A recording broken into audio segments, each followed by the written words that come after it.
ஸ்ரீமதே ராமானுஜாய நமக. மாதா பிதா யுவதயஸ்தனயா விபூதிஹி சர்வம் யதேவ நியமேன மதந்த்வயானாம் ஆத்யஸ்ய ந குலபதேர்வகுலாபிராமம் ஸ்ரீமத் ததங்கிரியுகலம் பிரணமாமி மூத்னா.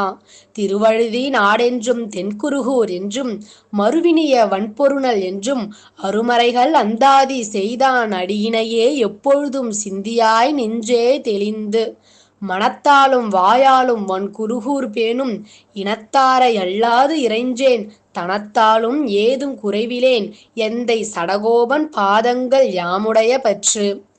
ஏறார் வைகாசி விசாகத்தின் ஏற்றத்தை பாரோர் அறிய பகர்கின்றேன் சீராரும் வேதம் தமிழ் செய்த மெய்யன் எழில் குருகைநாதன் அவதரித்த நாள். உண்டோ வைகாசி விசாகத்துக்கு ஒப்பொரு நாள் உண்டோ சடகோபர்க்கு ஒப்பொருவர் உண்டோ திருவாய் மொழிக்கு ஒப்பு தென் குருகைக்கு உண்டோ ஓர் பார்தனில் ஒக்கும் ஊர். வைகாசி விசாகத்துக்கு இணையான ஒரு நாள் இருக்கா? ஏன்னா அந்த நாள் தான் நமக்கு நம்மாழ்வாரையே இந்த உலகத்துக்கு பெற்று கொடுத்தது இல்லையா? ஆழ்வார் அப்படின்னாலே நம்மாழ்வாரை தான் குறிக்குமே. எப்படி சம்பிரதாயத்துல ஸ்ரீ வைஷ்ணவர்களுக்கெல்லாம் கோவில் அப்படின்னாலே அது ஸ்ரீரங்கத்தை குறிக்குமோ, திருமலை அப்படின்னாலே திருவேங்கடமுடையான் திருப்பதி திருமலையை குறிக்குமோ, அதே போலவே ஆழ்வார் அப்படின்னாலே நம்மாழ்வாரை தான் குறிக்குமே. நம்மாழ்வார் மற்ற ஆழ்வார்களை தலையாழ்வார் அப்படின்னு சொல்லிட்டு போற்றப்படுறாரு. மற்ற ஆழ்வார்களுக்கு எல்லாருக்குமே தலையாழ்வார், இவர் தான் தலையாழ்வார் அப்படின்னு சொல்லிட்டு போற்றப்படுறாரு. கலியுகம் தொடங்கி 43வது நாள்ல தான் பூமியில அவதாரம் செஞ்சாரு. இவர் சுக்லபக்ஷ பௌர்ணமி திதியில வைகாசி மாசம் விசாக நட்சத்திரத்துல பூமியில அவதாரம் செஞ்சாரு. விஸ்வக்சேனரோட அம்சமா அவதாரம் செஞ்சாரு. அதாவது வைகுண்டத்துல அங்க இருக்கிற சேனைகளுக்கெல்லாம் அதிபதி, சேனாதிபதியா விஸ்வக்சேனர் தானே இருக்கிறாரு. அந்த விஸ்வக்சேனரோட அம்சமா தான் இவரு அவதாரம் செஞ்சாரு. வேளாளர் குலத்துல 4ஆம் வர்ணம்னு சொல்லுவோம் இல்லையா, அந்த வேளாளர் குலத்துல பிறந்தாரு. பெருமாளே நம்மாழ்வாரா பிறந்திருக்காரு அப்படின்னு சொல்லிட்டு சொல்லுவாங்க.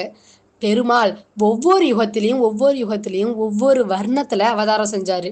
முதல் யுகத்துல கிருத யுகத்துல கசியபருக்கும் அதித்திக்கும் திருக்குமாரரா வாமனன். அந்தனர் குலத்துல முதல் யுகத்துல அவதாரம் செஞ்சாரு. அந்த அந்தனர் குலத்தை நம்ம முதல் குலம் அப்படின்னு சொல்லிட்டு சொல்லுவோம். 2வது யுகத்துல திரேதா யுகத்துல தசரத சக்கரவர்த்திக்கும் கௌசல்யைக்கும் திருக்குமாரரா ராமச்சந்திர பிரபு 2ஆம் வர்ணமாகிய சத்திரிய குலத்துல அவதாரம் செஞ்சாரு. 3வது யுகத்துல பிறந்தது சத்திரிய குலம்தான். வசுதேவருக்கும் தேவகிக்கும் மகனாதான் பிறந்தாரு கிருஷ்ணர். வளர்ந்தது எல்லாமே, தன்னோட சேஷ்டிதங்கள்ல பண்ணது எல்லாமே இப்ப நம்ம எல்லாருமே இடையன், நாயன், அப்படி கோபாலன் அப்படின்னு தானே சொல்றோம். அப்போ நந்தகோபருக்கும் யசோதைக்கும் திருக்குமராரா 3வது குலத்துல வைசிய குலத்துல 3வது யுகத்துல பிறந்தாரு. 4வது யுகத்துல கலியுகத்துல நம்மாழ்வாராவே 4ஆம் வர்ணத்துல வேளாளர் வர்ணத்துல பகவானே பிறந்திருக்காரு. அப்போ எல்லாருமே என்னோட பக்தர்கள் தான், குலபேதம் கிடையாது, நான் எல்லாரையுமே அரவணைப்பேன் அப்படின்னு சொல்லிட்டு பெருமாள் இது மூலியமா நமக்கு காட்டி கொடுக்கறாரு. நம்மாழ்வாரோட வம்சம் எப்படியாப்பட்டது? பெரியாழ்வார் பாடுறாரு இல்லையா, குடி குடி ஆட்செய்கின்றோம் அப்படின்னு சொல்லிட்டு. அது போல பரம்பரையா பெருமாளுக்கு கைங்கரியம் பண்ற வம்சத்துல நம்மாழ்வார் பிறக்கிறாரு. திருவழுதி வளநாடர் அப்படின்ட்டு ஒரு உயர்ந்த வம்சம். திருவழுதி வளநாடருக்கு பிறகு அறந்தாங்கியார், சக்கரபாணியார், அச்சுதர், சிந்தாமரை கண்ணர், செங்கண்ணர், பொற்காரியர். இந்த பொற்காரியருக்கு திருக்குமாரர் தான் காரியார். இந்த காரியாருக்கும் உடையநங்கைக்கும் திருக்குமாரரை தான் நம்மாழ்வார் அவதாரம் செய்யறாரு. காரியாருக்கு பொண்ணு பாக்குறாங்க, கல்யாணம் பண்ணணுன்றதுக்காக பொண்ணு பாக்குறாங்க. திருவன் பரிசாரம் அப்படின்ற இடத்துல இருக்கிற திருவாள் மார்பனோட பெண் உடையநங்கை, அவங்களுக்கும் காரியாருக்கும் திருமணமும் பண்றாங்க. 2 பேரும் கல்யாணம் பண்ணிக்கிட்டு சந்தோஷமா வாழ்க்கையும் நடத்திட்டு வராங்க. ரொம்ப நாளா குழந்தை இல்லை. ஒரு நாள் திருவன் பரிசாரம் போயிட்டு திரும்ப வர்ற சமயத்துல திருக்குறுங்குடி நம்பிய சேவிச்சுட்டு வரலான்னு சொல்லிட்டு தம்பதியா போறாங்க. அங்க திருக்குறுங்குடி நம்பிக்கிட்ட பிரார்த்தனை பண்றாங்க. நீ பெருமாளே, குழந்தை இல்ல, நீ நான் குழந்தைய கொடுக்கணும் எங்களுக்கு அப்படின்னு சொல்லிட்டு பிரார்த்தனை பண்றாங்க. பெருமாள் கேக்குறாரு, உங்களுக்கு எப்படியாப்பட்ட குழந்தை வேணும்? ஒன்ன போலவே வேணும். ஒப்பார் மிக்கார இளையாய மாமாயா அப்படின்னு தானே சொல்றோம் பெருமாள. பெருமாளுக்கு இணையா எப்ப இணையா ஒருத்தவங்க இல்லையோ அப்ப கண்டிப்பா பெருமாளை காட்டிலும் உயர்ந்தவங்க கண்டிப்பா இருக்க போறது கிடையாது. அவனுக்கு இணையாவே ஒருத்தவங்க இல்லை அப்படின்னும் போது உயர்ந்தவங்க இருக்கவா போறாங்க? அவனோட செயலுக்கும் அவனோட சேஷ்டிதங்களுக்கும் அவன் யோசிக்கிற தோரணெல்லாம் யாராலுமே யோசிக்க முடியாது. மாயாவி, மாயன் அப்படின்னு சொல்லிட்டு பெருமாளை சொல்றோம் இல்லையா? அவனோட அவனோட சிந்தனைக்கு இணையாவோ அவனோட செயல்களுக்கு இணையாவோ கண்டிப்பா அவனுக்கு இணையா யாருமே இருக்க முடியாது. அதனால பெருமாள் பாக்குறாரு, எனக்கு இணையா இன்னொருத்தவங்க இருக்கோ போறாங்க, நானே உங்களுக்கு குழந்தையா பிறக்கிறேன் அப்படின்னு சொல்லிட்டு பெருமாள் வந்து அனுகிரகமும் பண்றாரு. கொஞ்ச நாள்ல வந்து உடையங்கை வந்து கர்ப்பம் தரிக்கிறாங்க. குழந்தையும் பிறக்குது. எல்லா குழந்தையுமே சாதாரணமா உலகத்துல பிறந்தா அழுவும், பால் குடிக்கும், கை கால் அசைக்கும், ஏதாவது பண்ணும் இல்லையா? ஒண்ணுமே பண்ணல உடையநங்கைக்கு பிறந்த குழந்தை. பால் குடிக்கல, அழுகல, கை காலை அசைக்கல. அப்பா அம்மாவுக்கு வருத்தம், என்ன பண்றதுனே தெரியல. ஆழ்வார் திருநகரி திருக்குறுகூர்ல தானே ஆழ்வார் அவதாரம் செய்யறாரு. அங்க இருக்கிற பொலிந்து நின்ற பிரான் சன்னதிக்கு குழந்தைய வந்து அழைச்சிட்டு போறாங்க. பெருமாள் முன்னாடி குழந்தைய வச்சிட்டு, உன்னோட அருளால பிறந்த குழந்தை பெருமாளே ஒண்ணுமே செய்ய மாட்டேன்து, அழுக மாட்டேன்து, பால் குடிக்க மாட்டேன்து, என்ன பண்றதுனே தெரியலன்னு சொல்லிட்டு பெருமாளுக்கு முன்னாடி கண்ணும் கண்ணீருமா பிரார்த்தனை பண்றாங்க. அந்த நேரம் அந்த குழந்தை என்ன பண்ணுதுன்னா தான் தவழ்ந்துகிட்டே போய் ஆழ்வார் திருநகரியில இன்னும் இருக்கு. அந்த புளிய மரத்துல இருக்கிற பொந்துல போயிட்டு திருப்புலி ஆழ்வார், வேற யாரும் இல்ல அந்த புளிய மரம், பெருமாளே கலியுகத்துல பூமியில அவதாரம் செய்ய போறாரு. அந்த பெருமாளுக்கு நிழல் தரக்கூடிய மரமா நம்ம போகணும்னு சொல்லிட்டு ஆதிசேஷனே வந்து அந்த புளிய மரமா இருக்கிறாரு. அந்த புளிய மர பொந்துல நம்மாழ்வார் போய் பத்மாசனத்துல உக்காந்துக்கிட்டாரு. நம்மாழ்வார் வந்து இந்த பூ உலகத்துல 35 வருஷம் வாழ்ந்தாரு. 35 ஆண்டுகளுமே அந்த புளிய மர பொந்துல இருந்து வேற எங்கேயுமே நம்மாழ்வார் போகல. மற்றைய திவ்ய தேசத்துல இருக்கிற பெருமாள் தான் நம்மாழ்வார் இருக்கிற இடத்துக்கு வந்து, ஆழ்வாரே நம்ம பத்தி 2 பாட்டு பாடும், நம்ம பத்தி 2 பாட்டு பாடும்னு சொல்லிட்டு பெருமாள் தான் வந்து வந்து ஆழ்வார்கிட்ட இருந்து பாசுரங்களை வாங்கிட்டு போனாங்களே தவிர ஆழ்வார் தான் இருக்கிற இடத்துல இருந்து எங்கேயுமே போல. 35 வருஷமுமே அந்த புளியமர பொந்திலேயே தான் தியானத்துல இருந்தாரு. ஆழ்வாருக்கு பல திருநாமங்கள் இருக்கு. சடகோபன், மாறன், பராங்குசன், வகுலாபரணன், குருகைப்பிரான், குருகூர் நம்பி, திருவாய்மொழி பெருமாள், வகுலபூஷண பாஸ்கரர், வேதம் தமிழ் செய்த மாறன், பல திருநாமங்கள் இருக்கு. மாறன் அப்படின்றது வந்து அப்பா அம்மா வச்ச திருநாமம். உலக வழக்கத்திலிருந்தே ஆழ்வார் மாறி இருக்கிறாரு இல்லையா? இப்போ எல்லா குழந்தையுமே பிறந்தா பால் குடிக்கிறது, அழுகிறது எல்லா குழந்தையுமே சாதாரணமா பண்றதுதான்.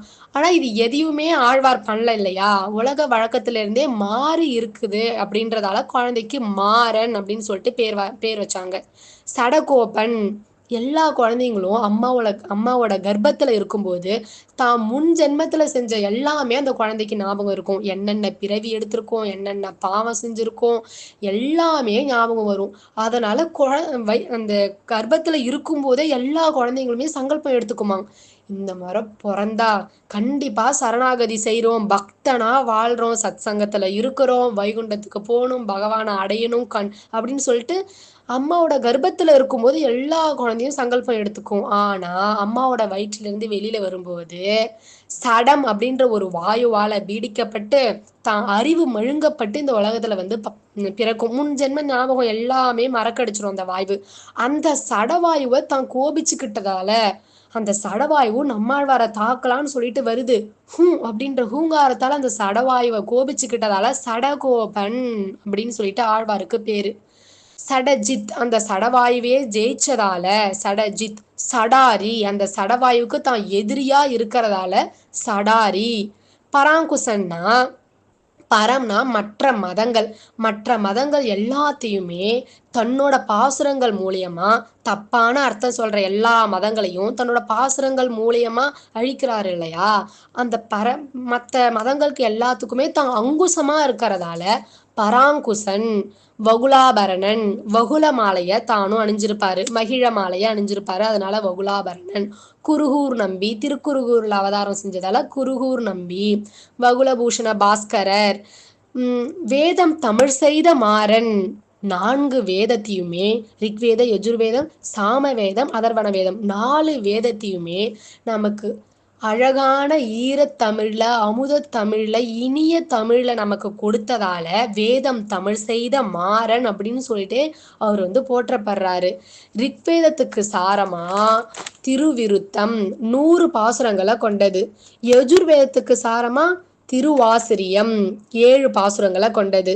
சாம வேதத்துக்கு சாரமா உயர்ந்த திருவாய்மொழி 1102 பாசுரங்களை கொண்டது. அதர்வன வேதத்துக்கு சாரமா பெரிய திருவந்தாதி 87 பாசுரங்களை கொண்டது. அப்ப 4 வேதத்துக்கு இணையா 4 பிரபந்தத்தை கொடுத்ததால வேதம் தமிழ் செய்த மாறன் அப்படின்னு சொல்லிட்டு நம்மாழ்வார் போற்றப்படுறாரு. வேதம் காமனா எல்லா வேதமும் முக்கியமா என்ன கருத்தை சொல்ல வரும்னா அர்த்த பஞ்சக ஞானம் அப்படின்னு சொல்லிட்டு சொல்வோம். பரமாத்மாவை பற்றின ஞானம், ஜீவாத்மாவை பற்றின ஞானம், ஜீவாத்மா பரமாத்மாவை அடையறதுக்கான வழி, அடைய விடாம தடுத்துட்டு இருக்க தடன், ஜீவாத்மா பரமாத்மாவை அடைஞ்ச பிறகு கிடைக்கிற பலன், இது வந்து அர்த்த பஞ்சக ஞானம். மிக்க இறைநிலையும் மெய்யாம் உயிர்நிலையும் தக்க நெறியும் தடையாகி தொக்கியலும் ஊழ்வினையும் வாழ்வினையும் ஓதும் குறுகையர்கோன் யாழின் இசை வேதத்தியல் அப்படின்னு சொல்லிட்டு சொல்றோம் இல்லையா. இப்ப இந்த அஞ்சு பத்தின ஞானத்தை தன்னோட பாசுரங்கள்ல ரொம்ப அழகா தெளிவா நம்மாழ்வார் வந்து நமக்கு கொடுக்கிறாரு. பரமாத்மாவை பற்றின ஞானம், நம்மளை பத்தின ஞானம், அடையறதுக்கான வழி சரணாகதி அப்படின்ற ஒரு உயர்ந்த வழி அப்படின்னு பாசுரங்கள் எல்லாத்துலயுமே பெருமாளோட திருவடியை பெற்றுங்க, பெருமாளிடத்துல சரணாகதி பண்ணுங்கன்னு தானே நமக்கு உபதேசம் பண்றாரு. நம்ம எல்லாருமே சரணாகதர்கள் தான். சரணாகதி மூலியமா பெருமாளோட திருவடியை அடையிறோம் இல்லையா. அதனால நம்மாழ்வாருக்கு நம்ம எல்லாருக்குமே தலைவரா இருக்கிறதால பிரபன்ன ஜன கூட்டஸ்தர் அப்படின்னு சொல்லிட்டு ஒரு உயர்ந்த திருநாமம் இருக்கு. நம்ம எல்லாருமே பிரபன்னர்கள். பிரபத்தி பண்ணி பெருமாளோட திருவடியையே உபாயமா பெற்று பெருமாளை போய் அடையிறோம். நம்ம எல்லாருக்குமே தலைவரா இருக்கிறதால, முன்னோடியா இருக்கிறதால நம்மாழ்வாரை வந்து பிரபன்ன ஜன கூட்டஸ்தர் அப்படின்னு சொல்லிட்டு நம்ம எல்லாரும் அவரை போற்றோம். கடைசியா அடைஞ்சு அனுபவிக்கக்கூடிய பலன் தடை. அடுத்தது தடை என்னன்னா நம்ம அனாதி காலமா சேர்த்து வச்ச நம்மளோட கர்மங்கள், நம்ம செஞ்ச பாப கர்மங்கள் எல்லாமே பகவானை அடையறதுக்கு தடையா இருக்கு இல்லையா. அதெல்லாம் தெளிவா சொல்றாரு. கடைசியா பலன், பெருமாளோட பிரீதிக்காக, அவரோட புன் சிரிப்புக்காக அவருக்கு நம்ம செய்யற கைங்கரியம் தான் நமக்கு கிடைக்கிற பலன். இது எல்லாத்தையுமே அழகா நம்மாழ்வார் வந்து நமக்கு வந்து வேதத்தையே தமிழ்ல நமக்கு கொடுத்ததால வேதம் தமிழ் செய்த மாறன் அப்படின்னு சொல்லிட்டு போற்றப்படுறாரு. நம்மாழ்வாரோட பக்தி எப்படியாப்பட்டது. கிருஷ்ண திருஷ்ணா தத்துவம் அப்படின்னு சொல்லிட்டு நம்மாழ்வாருக்கு ஒரு உயர்ந்த திருநாமம் இருக்கு. கிருஷ்ண திருஷ்ணா தத்துவம் அப்படின்னா கிருஷ்ண பக்தி. கிருஷ்ண பக்தர்களை வந்து நம்மளால வந்து ஒரு உருவத்துல வந்து சொல்லிட முடியும். கிருஷ்ண பக்தர்கள்லாம் இப்படி இருப்பாங்க அப்படி இருப்பாங்கன்னு சொல்லிட்டு கிருஷ்ண பக்தியை நம்மளால கண்ணால பார்க்க முடியுமா. பக்தினாலே அது ஒரு மனதின் நிலை, அது ஒரு ஃபீலிங்ஸ், உணர்வு தானே. ஆனா நீங்க கோவில்ல போய் சேவிச்சா நம்மாழ்வாரை பாக்குறீங்கன்னா நம்மாழ்வாரை வந்து நீங்க எப்படி பார்க்கணும். கிருஷ்ண பக்தி வேற இல்ல, நம்மாழ்வார் வேற இல்ல. கிருஷ்ண பக்தியே நம்மாழ்வார். நம்மாழ்வார் வந்து பாசுரங்கள்லாம் பாடிட்டு இருக்கும்போது நம்மாழ்வார் பாட பாட மதுரகவி ஆழ்வார் ஈடுபடுத்துறாங்க அப்படின்றது நமக்கு தெரியும். பாடிட்டு இருக்கும்போது பகவானோட அனுபவத்துல தாம் மூர்ச்சியாயே விழுந்துடுவாராம். பத்துடை அடியவர்க்கு எளியவன் பிறர்களுக்கு அரிய வித்தகன் மலர்மகள் விரும்பும் நம் அரும்பெறல் அடிகள் மத்துரு கடைவெண்ணை களவினில் உறவிடை யாப்புண்டு எத்திரம் உரலினோடு இணைந்திருந்து ஏங்கிய எளிவே. நம்மாழ்வார் சொல்றாரு, பத்துடை அடியவர்களுக்கு எளியவன். பக்தி இருக்கிற, மனசுல அன்பு இருக்கிற, பிரேம இருக்கிற பக்தர்களுக்கு பெருமாள் ரொம்ப எளிமையா கிடைப்பாராம், சுலபமா கிடைப்பாராம். பிறர்களுக்கு அரிய வித்தகன். நான் என்னோட முயற்சியால பாத்துறேன் பாரு பெருமாளை, என்னால அந்த பெருமாளை பாத்துற முடியும், அந்த கடவுளை என்னால பாத்துட முடியும் அப்படின்னு சொல்லிட்டு அகங்காரத்தாலையும் மமகாரத்தாலையும் வராங்க இல்லையா. தலைகீழ நின்னாலும் பெருமாளை பிடிக்க முடியாது. பக்தி இருக்கிறவங்களுக்கு ரொம்ப சுலபமா கிடைப்பாரு. இதெல்லாம் ஆழ்வார் பாடிட்டு இருக்காரு. யசோதைக்கு எவ்வளோ சுலபமா கிடைக்கிறான் கிருஷ்ணன். எப்படி தவம் பண்றவங்க சாப்பிடாம தூங்காம எதுவுமே பண்ணாம தன்னோட உடலை வருத்திக்கிட்டு தண்ணிக்குள்ளேயும் நெருப்புக்குள்ளேயும் காட்டுலையும் மலை மேலையும் நின்னுக்கிட்டு தன்னோட உடலை வருத்திக்கிட்டு தவம் பண்ற அந்த முனிவர்களாலையும் தன்னோட மனசாலையும் பிடிக்க முடியாத அந்த பகவான யசோதை எவ்வளோ சுலபமா தன்னோட கையால பிடிச்சிடுறா, பிடிச்சி கட்டி போட்டுறாளே அப்படின்னு சொல்லிட்டு நினைக்கிறாரு நம்மாழ்வார். இதை நினைக்கும் போது அவரால் நான் ஒரு சாதாரண நிலையில இருக்க முடியல. அப்ப அதுக்குள்ள அந்த பக்தியில ஆழ்ந்து அவர் மூர்ச்சையாகி 6 மாசம் விழுந்துருவாரு. இதுல இருந்தே நம்மாழ்வாரோட பக்தி நமக்கு தெரியுது இல்லையா? நம்ம எல்லாருமே சாதாரணமா சாப்பாடு சாப்பிட்டு தான் உயிர் தரிக்கிறோம். நம்மாழ்வாருக்கு என்ன சாப்பாடு? எல்லாமே கண்ணன் தான். உண்ணுஞ்சோறு பருகும் நீர் தின்னும் வெற்றிலை எல்லாம் கண்ணன் அப்படின்னு சொல்லிட்டு இருந்தவர் தான் நம்மாழ்வார். அவருக்கு சாப்பிட்ற சாப்பாடும் கண்ணன் தான், குடிக்கிற தண்ணியும் கண்ணன் தான், தின்னும் வெற்றிலையும் போக்கியத்துக்காக போடுற வெத்தலையும் கண்ணன் தான்.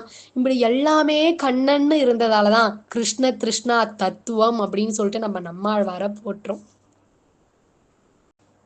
மற்ற ஆழ்வார்கள்லாம் நம்மாழ்வாருக்கு அவயவங்களா இருக்காங்க. நம்மாழ்வார் அவயவியா இருக்கிறாரு. நம்ம நித்தியம் ஒரு ஸ்லோகம் சொல்றோம்.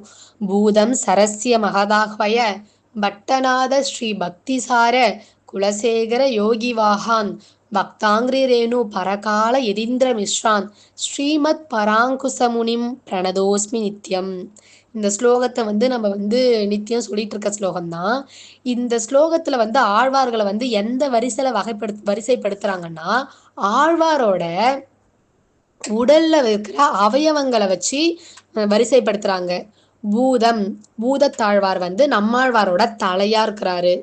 பூதம் சரஸ்ய மகதாஹ்வயனா பொய்கை ஆழ்வாரும் பேயாழ்வாரும் ஆழ்வாரோட திருக்கண்களா இருக்கிறாங்க. பட்டநாத பெரியாழ்வார் நம்மாழ்வாரோட திருவாயா இருக்கிறாரு. பக்திசார திருமழிசை ஆழ்வார் திருக்கழுத்தா இருக்கிறாரு. குலசேகர யோகிவாகான் குலசேகர ஆழ்வாரும் திருப்பான் ஆழ்வாரும் 2 கைகளா இருக்கிறாங்க. தொண்டரடி பொடியாழ்வார் திருமார்பாவும் திருமங்கையாழ்வார் திருவயிறாவும் இருக்கிறாங்க. எதிந்திர மிஸ்ரான் ராமானுஜர் நம்மாழ்வாரோட திருவடியாவே இருக்கிறாரு.